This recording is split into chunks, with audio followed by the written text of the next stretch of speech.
And that's why I call her AR-15. Christmas, I give you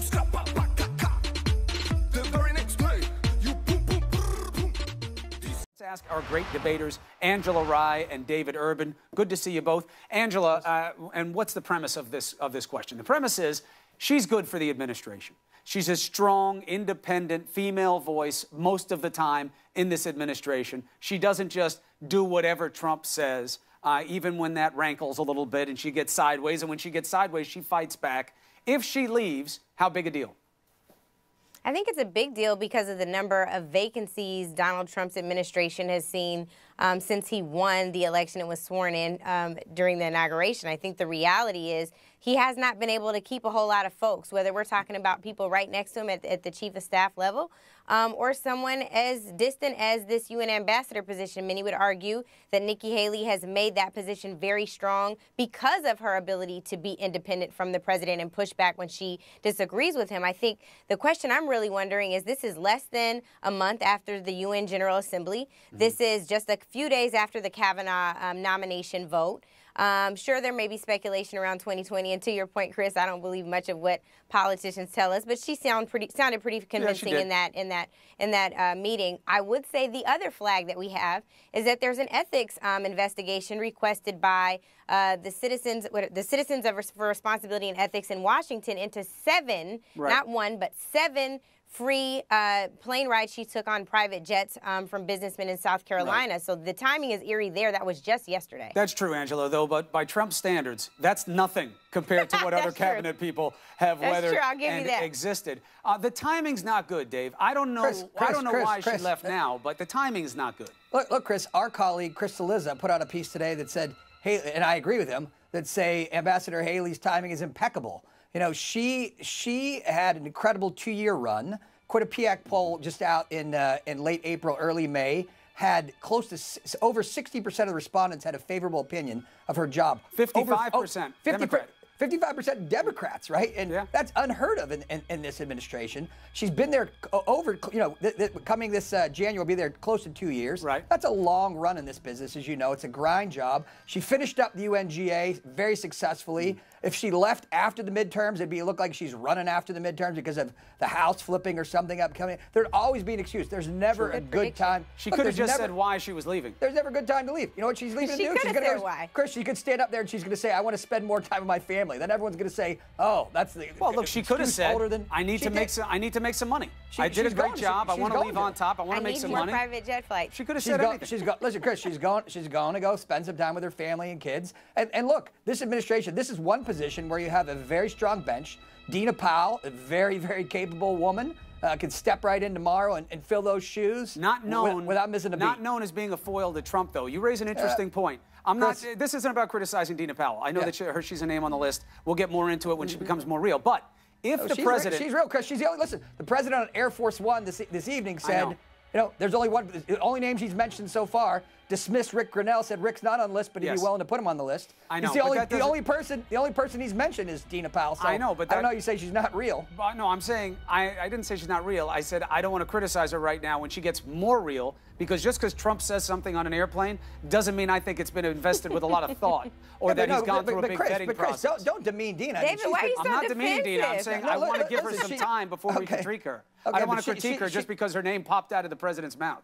Okay, that's fair, but she's long served in foreign policy roles. But she's not known as a foil. And this is my question. She's also not nominated yet. Right. Well, Chris, neither was Nikki Haley before she took the job. Well, hold on a second. Okay. She was known as an independent voice. She was not a huge fan of Trump for a long time. And I think that inured to his benefit and hers. But if he doesn't replace Nikki Haley with someone like her, do you think he takes a step backwards? Look, I think he's going to pick the best person for the job. I don't know where you're not going to find another Nikki Haley. She's a unique individual. She's very well qualified. I think she left at the perfect time to preserve lots of things for her future. So it's going to be tough, big shoes to replace. But I think Dina's quite capable of filling those shoes. But you know why I'm asking this, Angela? Because he has a penchant to pick yes people.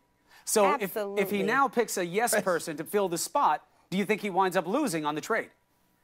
I think that Donald Trump needs some people around him who can hold him accountable to help him find the higher ground because he struggles to find that, whether it's on Twitter, in a press conference, or in some other venue. He absolutely needs people around him who will tell him the harsh, real truth. And it can't just all fall on Ivanka, right? Like there has to be some other folks.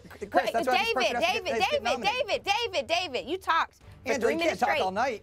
Okay. All right. Come on, 1 point at a We time. should run that back. Let's just run that back just on make a time point, today. and then Dave, I can't you respond. wait. Hold on, you we're know wasting what? time. Point is made. I cannot wait for people to run that moment back. Let's compare Let's make a new minute to moment. minute how much you talk tonight, All right, let's especially make another over Chris. moment. Cut the crap. Let's make another content moment. Make a point, Angela. Let's get a response to it.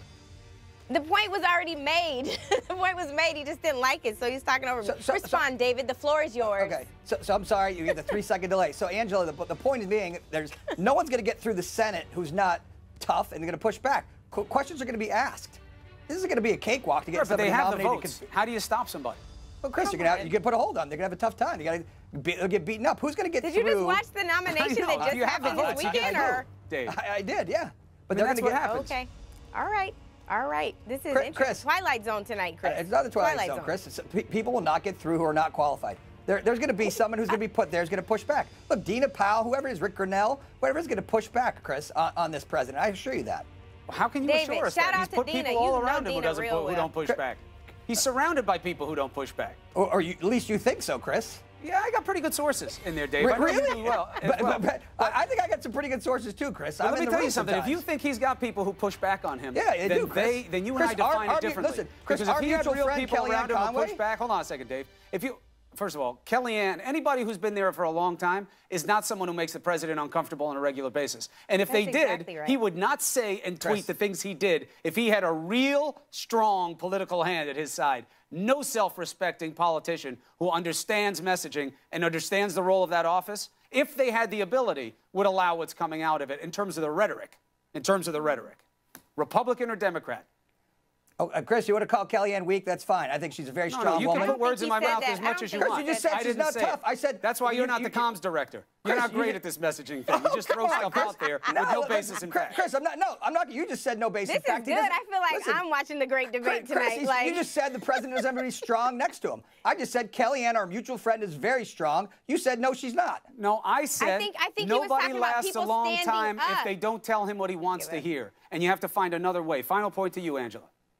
Yeah, I think I would just love to see David name 3 to 4 people in the White House who he thinks regularly stands up to Donald Trump. It just doesn't exist. And I like Kellyanne. I remember when she was a commentator here on this network. That's a different Kellyanne that we have now. That doesn't mean that she never stands up to Donald Trump, but we can also acknowledge that Kellyanne is regularly on message. David, you can shake your head as much as you want. When she comes out. But Right, when she good comes Lord, out doing we tell battle the on behalf of truth the president, tonight, she's on please. message. Of course she is. If he listened to Kellyanne every just time she talking gave him about advice, standing up to him. he wouldn't be saying the things that he says as often as he does. That's all I'm saying. And he's the president, so he should be the last word. That's the way the system works, but he'll be held to account the most as well. Angela, thank you very much. Christmas, I give